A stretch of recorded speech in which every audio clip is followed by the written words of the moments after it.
2010 and Outlook 2011 here in Düsseldorf. I am delighted to see you here today. I'm going to talk about the business and the winning culture, and Mr. Steinebach is going to give you the figures, and then I'll give you an outlook for 2011. Now, what was the market? I think it's important to look back not only over 2010, but 2008, for example, we had slight GDP growth of 1.4. 2009, we had a sharp recession with negative GDP growth of 2.1, and now 2010 growth of 4.9. So the world economy is again at the level of 2008. Of course, versus 2009, we had a lot of growth, but that was because it was a weak comparable. If you look at the world economy, trade increased with 12.5%, industry 10.8%, and private consumption grew moderately by 2.8%. And at the same time, we saw, particularly in the second half, a clear increase in raw material prices. But in spite of all that, in 2010, we had a good recovery after the recession of 2009. Now, what are the repercussions for Henkel? Three of our major industries in adhesives, transport, mechanical engineering, and electronics had double-digit growth rates from 14 to 18%, and of course we benefited from that.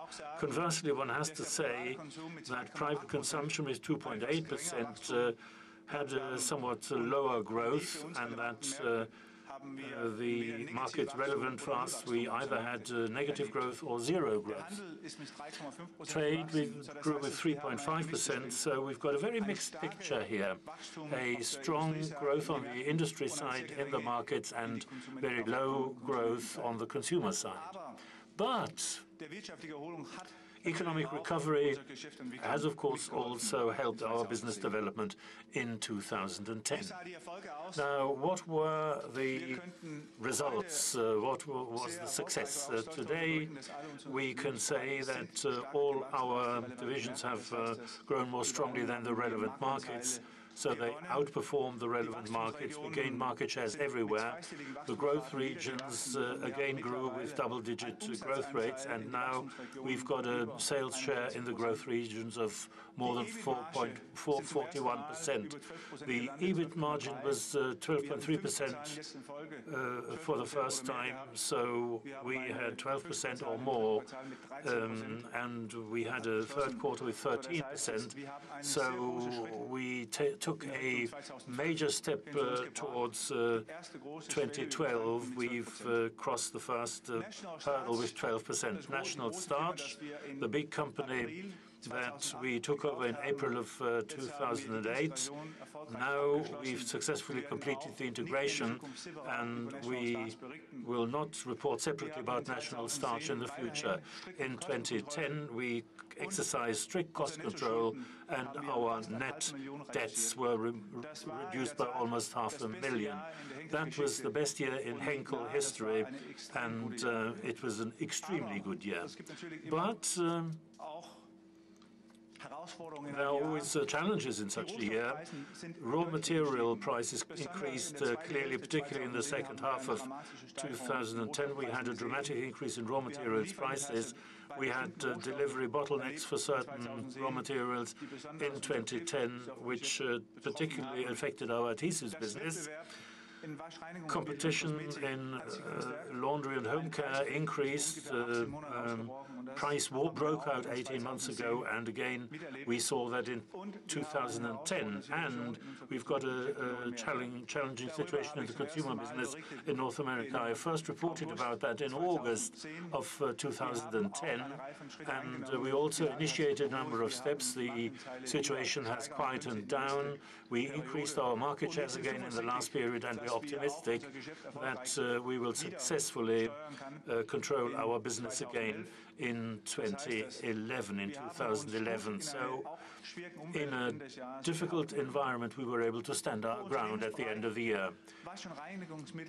Now, laundry and home care, This market declined in terms of value, but we've had positive organic growth, and we had a lot of volume growth of about 6%.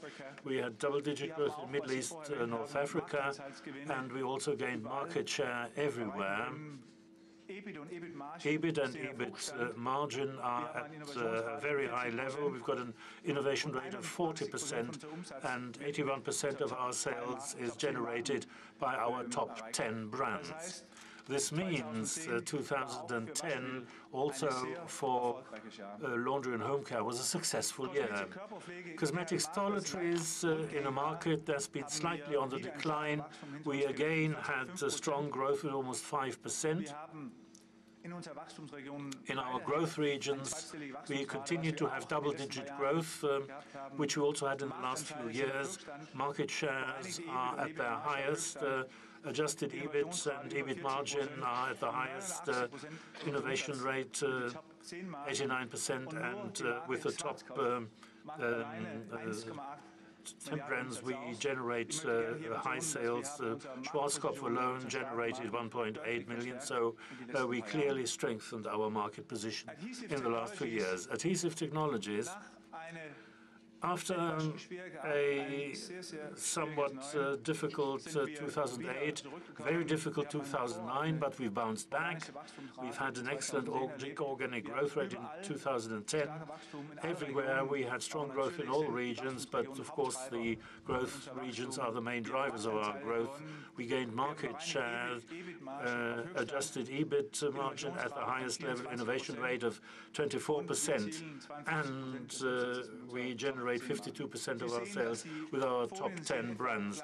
You see, the charts are almost identical, and this reflects what I said at the beginning, namely that 2010 was a record year for Henkel, and all divisions have contributed to that. You see, they are all at the highest level so far.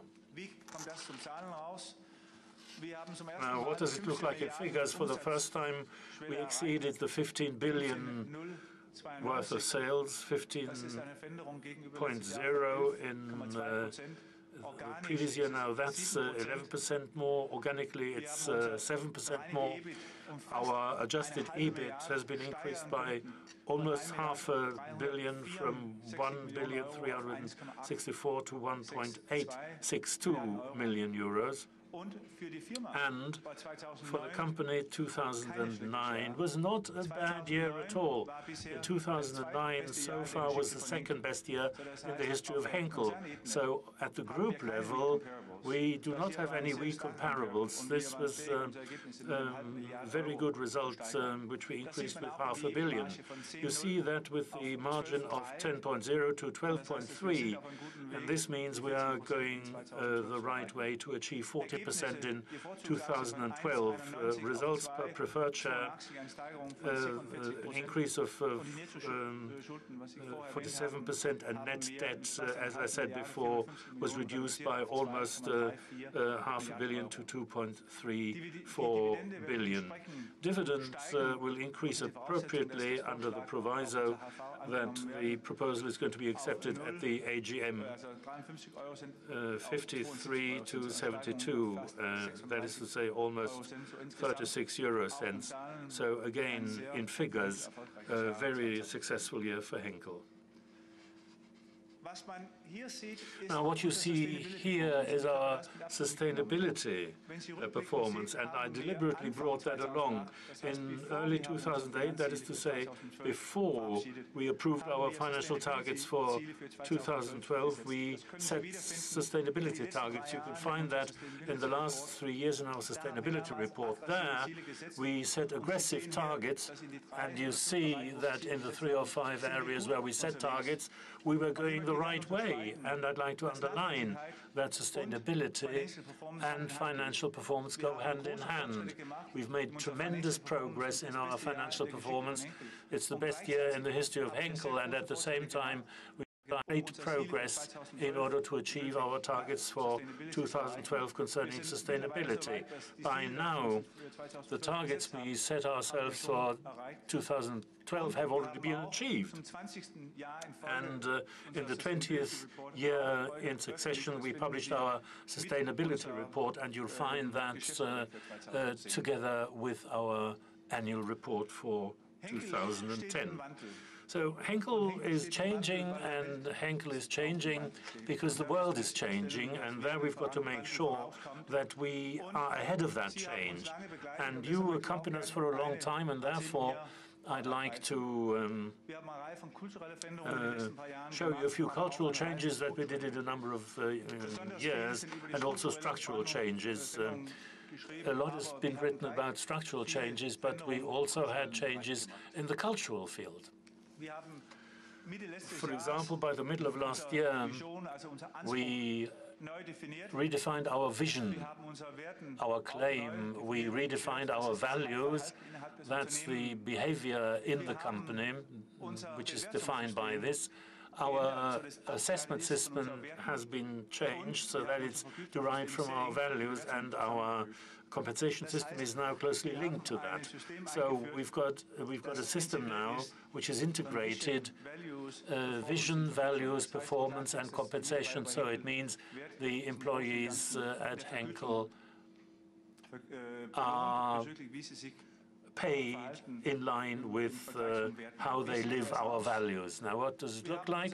Well, our Henkel logo hasn't been changed. We've introduced a slogan that defines our claims, namely, excellence is our passion.